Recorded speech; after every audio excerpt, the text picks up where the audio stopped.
I think that people are quick to kind of, judge the Xbox, and they don't do the same with the PlayStation, and that's unfortunate. If the Xbox is dry this year, then what the hell has the PlayStation been since launch? I mean, can we get a grip? How about the holiday? Don't let your kids watch it!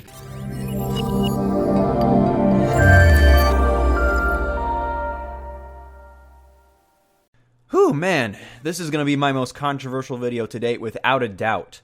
I wasn't actually originally planning on making this video, but after Scalebound was revealed as cancelled yesterday and all the stupid, idiotic comments by Xbox fanboys were left, that pretty much left me no choice. So let's get on with this. Now, for the sake of my own sanity and because I'm kinda lazy, I don't really feel like responding to any of these comments directly in this video, but just know that there were some golden comments left such as, well, Sony has more exclusives, but they're niche games, and the Xbox exclusives are more high quality. Or, No Man's Sky proved you guys wrong about PlayStation 4 having games. Oh my fucking god. Just seeing those comments just pissed me off so much. But, again, I don't need to address them. Anybody who's actually smart knows how stupid those comments are. And if I try to address them, the people that I'd be addressing the comments to, it would just go in one ear out the other. So I'm just going to skip out on that. But I just want to point out that that's some of the stupidity we're seeing from the Xbox fan base right now. Some of the damage control we're seeing for Xbox One having no games. So yeah, I'm going to come out and say it right now. The Xbox One is a waste of money, and if you bought it for yourself or for anybody else at any time after, say, 2014, you wasted your money and you disappointed either yourself or whoever you bought it for. Quite simply put, the Xbox One has no games. I mean, sure, it gets full third-party support, and that's great, and it has some games that I guess you could call exclusives, even though you can also play them on the PC. But just compare it to Sony's lineup. Like, I don't even have to do it. Just go look at Sony's list of exclusive games that came out in 2015, came out in 2016, that are announced and are coming out in 2017 and 2018. It is a night and day difference. Sony has all sorts of different games. It has platformers, it has action games, it has adventure games, it has all sorts of different types of games, while what does Xbox have? A few drivers and a few shooters. If driving and shooting games don't interest you, the Xbox One has nothing to offer you. And by the way, the PlayStation 4 also has driving and shooting games. So you're basically not missing out on much by not going with Xbox. While if you decide to go with Xbox One over PlayStation 4, you're missing out on a huge variety of games. And by the way, as of now, the PlayStation 4 runs and looks better when it's running multiplats. And I'm not just talking about the PlayStation 4 Pro. I'm talking about the base models. And I know there's a lot of Xbox fanboys who are in a misconception that the Xbox One S is more powerful than the PlayStation 4, but it's not. It has a few neat upgrades, it's a nice piece of hardware, but it has no games. Now, the reason why I said the Xbox One was a waste of money if you bought it after 2014 is because at E3's 2013 and 2014, Microsoft actually announced a pretty decent number of games. It's still not even close to what Sony was offering, but they were offering exclusives, which could be a reason to buy the system. And not to mention Xbox Play Anywhere didn't exist at the time, so, the idea of those games getting PC releases wasn't even on our minds yet. So let's run down a few of these games and see exactly what happened. Fable Legends, you know the Fable series. That series had a ton of fans. It was one of the reasons people bought Xbox 360s back in the day. Cancelled. Fable Legends was cancelled, announced March 2016 as cancelled. Sorry, that game's not existing. Phantom Dust. Phantom Dust is an original Xbox game, and Microsoft was going to make a remake for the Xbox One, as I'm pretty sure it was one of Phil Spencer's favorite Xbox titles, and I think that's why he wanted it to happen. That was originally cancelled because the studio that was porting it shut down, but we're kind of unsure at this point because they said that the game's almost finished and they might still release it. But we're still unsure, and there's a good chance that it just won't even happen. So Phantom Dust, possibly cancelled, neutral at this point. Now, what about Crackdown 3? Now, this is actually a game that I was kind of looking forward to, as I love sandbox games with destructible environments, which the original Crackdown games had, and games like Red Faction Guerrilla had. I love those kinds of games. So that game was announced at E3 2014, and then we heard about it as Crackdown 3 at Gamescom 2015, and we haven't heard jack shit since. So we're unsure about Crackdown 3. Like, watch that game get canceled. Just watch it get canceled. Now, I don't want that to happen. I was actually really looking forward to Crackdown 3, but if we haven't heard jack shit about it since Gamescom, and a lot of these other games that were announced in 2013 and 2014 are being canceled, then what's the fate of this game? It's the same pattern as we saw with the other games. We saw them announced, we didn't hear jack shit for years, and then they were just revealed as canceled. And that sucks. And now finally, the elephant in the room, or should I say the dragon in the room, Scalebound. So the date that I'm recording this is January 10th, 2017, and it was just revealed yesterday that Scalebound was canceled, officially canceled. This was rumored for just a little while, but it was canceled, and what was the pattern on this one? We heard vague details about the game from Microsoft for a few years, and then it was canceled. We did see more details from Hideki Kamiya on Twitter and, from Platinum Games on Twitter, and they were talking about the game and how excited they were for it. But for Microsoft themselves, vague details, then cancellation, just like the other games. Now this one's actually pretty sad for two reasons. One is that Platinum Games has been wanting to make Scalebound for 11 years now. When Platinum Games was first formed in 2006, Scalebound was their first idea, but they moved on to Bayonetta because they just couldn't do Scalebound on 7th gen hardware. And what we've been hearing is that Scalebound was cancelled this time because the Xbox One couldn't run the game properly. And this is actually pretty unfortunate because the game was also getting a PC release, and it was probably going to get a Scorpio port too if it actually ended up getting released. But the OG Xbox One just couldn't run the game, so they had to cancel it. Even instead of just, trying to scale back some things from the game, no pun intended, they probably didn't want to do that because the game wouldn't have been what they wanted it to be. The power stuff I just said wasn't actually a jab at the Xbox One, as the PlayStation 4 is not that much more powerful than the Xbox One, so if the Xbox One couldn't run this game properly, the PlayStation 4 probably couldn't either. So that's just more a jab at how weak the consoles are right now. Even the PlayStation 4 Pro, although I'm sure that system would probably have no problem running the game. And also, Platinum Games just makes great games. I mean, sure, they've had some turds here and there, but the vast majority of games that Platinum Games releases are great. Like, look at the Bayonetta series. Look at Metal Gear Rising: Revengeance. Look at those games. Rock solid. Almost everything they put out is amazing. So, seeing a Platinum Games game get canceled is pretty disheartening, because it just makes way for cookie-cutter first-person shooters, while more unique action games, like the stuff they release, is getting pushed by the wayside. And that's just sad.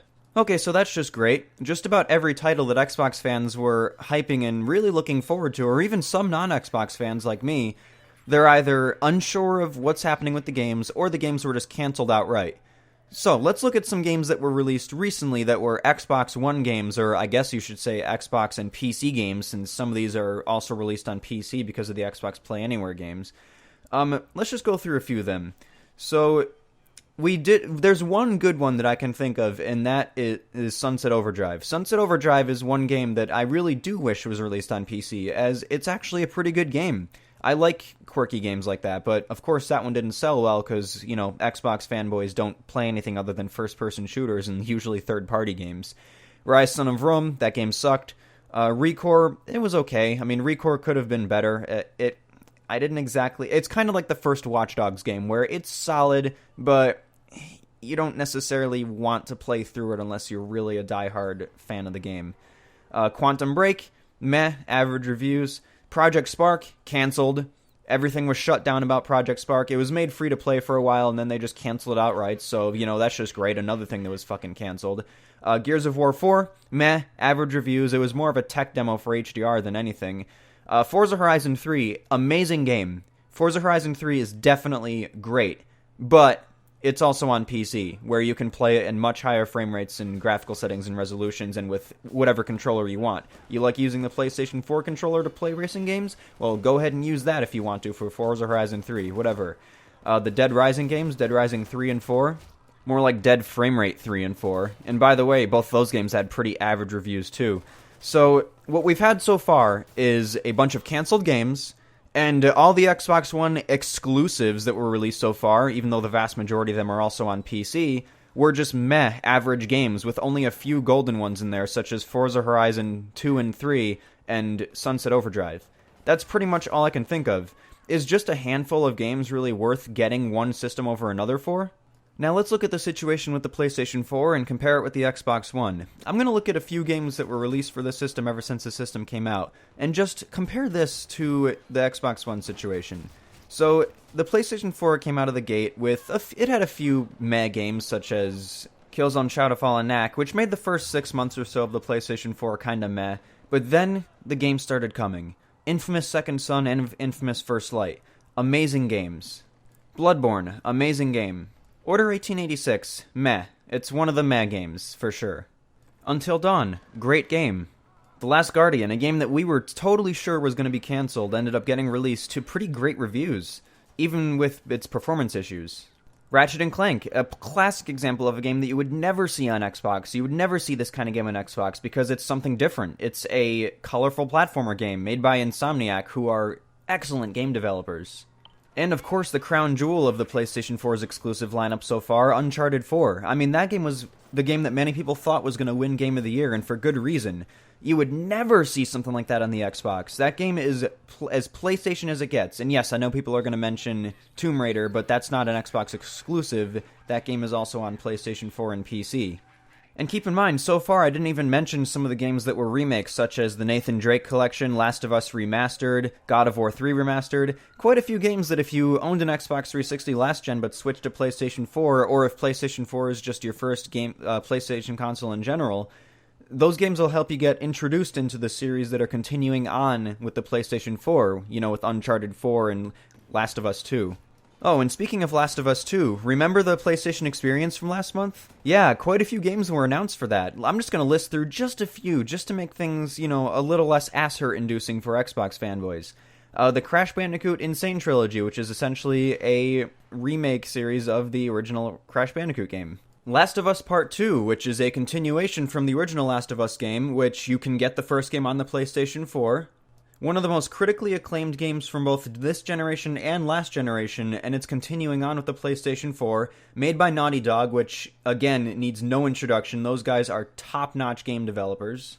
Wipeout Omega Collection, which, if you're wondering what Wipeout is, if you like Fast Racing Neo on the Nintendo Wii U, then you'll definitely like Wipeout Omega Collection for sure. Not to mention a humongous DLC for Uncharted 4 called Uncharted The Lost Legacy. And those are just announcements from the PlayStation Experience that was recent. What about a few PlayStation games that we're looking forward to that are coming up soon? Okay, next month we're getting Horizon Zero Dawn, which has been getting praise so far from people that are playing it. I'm definitely looking forward to the game. The upcoming God of War game, where it's basically going to be an old Kratos training his son. That's really cool. I'm totally looking forward to that game. The Spider-Man game, also being made by Insomniac Games. That doesn't really have a title yet, but that's coming up on PlayStation 4 pretty soon, and I'm definitely looking forward to that one. We have Days Gone. We have Detroit Become Human. We have Gravity Rush 2, which is coming out in just a little over a week. And, of course, one that I'm very much looking forward to is Neo, which is coming out in just a little under a month. Now keep in mind, the fairly large list of games I just read off for the PlayStation 4 is only a tiny little fraction of games that are actually coming out for the system. I mostly just focused on the biggest, most popular AAA titles, or, you know, at least the mainstream titles. But there's tons of other games too, and yes, Xbox also has a ton of these games, but those games are also on PC, or sometimes multi-platform games also on PlayStation 4. So here's what I'm trying to get at. You buy a PlayStation 4, and you're missing out on Forza Horizon and Gears of War and Halo, pretty much. You're not missing out on much, especially with all the games being canceled for Xbox One that are supposed to be differentiators. You buy an Xbox One, and you're missing out on Last of Us. You're missing out on God of War. You're missing out on Uncharted. You're missing out on Ratchet & Clank. You're missing out on a crap ton of other games that aren't even in series just yet, that are coming out for the system or are already out for the system. You're missing out on Infamous, which is my favorite series on the PlayStation right now.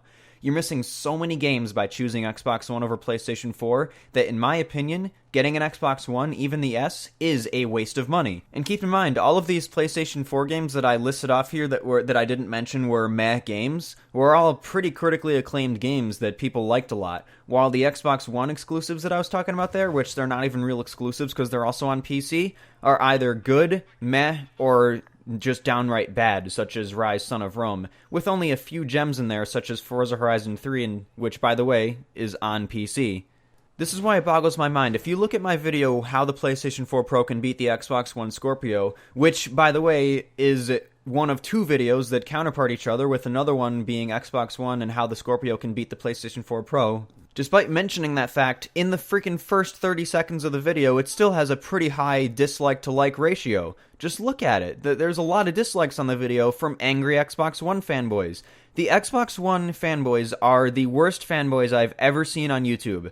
I was on YouTube since 2007. I've gone through multiple channels. I saw the PlayStation fanboys from last generation. They were pretty bad, but the Xbox fanboys this generation are so desperate and their brains are so fried from so much damage controlling that they just come off as stupid, because most of them are. I hate fanboys in general. I really hate people that will blindly follow one company and damage control everything that they do, because that's just dumb. You're literally being anti-consumer when you do that. But this generation, the Xbox One seems to have the most fanboys because they have to do the most damage controlling, because the Xbox One's a waste of money. Xbox fanboys' three biggest arguments right now are, one, the Xbox One has less exclusive games, but they're more quality, which I pretty much just disproved in this video here. Two, they say the Xbox One S is a much better revision than the PlayStation 4 Slim. I agree with that. In terms of hardware and what they did with it, it's definitely a much better revision. But all they can say is 4K Blu-ray player, the PlayStation 4 Pro doesn't even have that, blah, blah, blah. Yeah, the PlayStation 4 Pro doesn't have one, but at least it has games to play.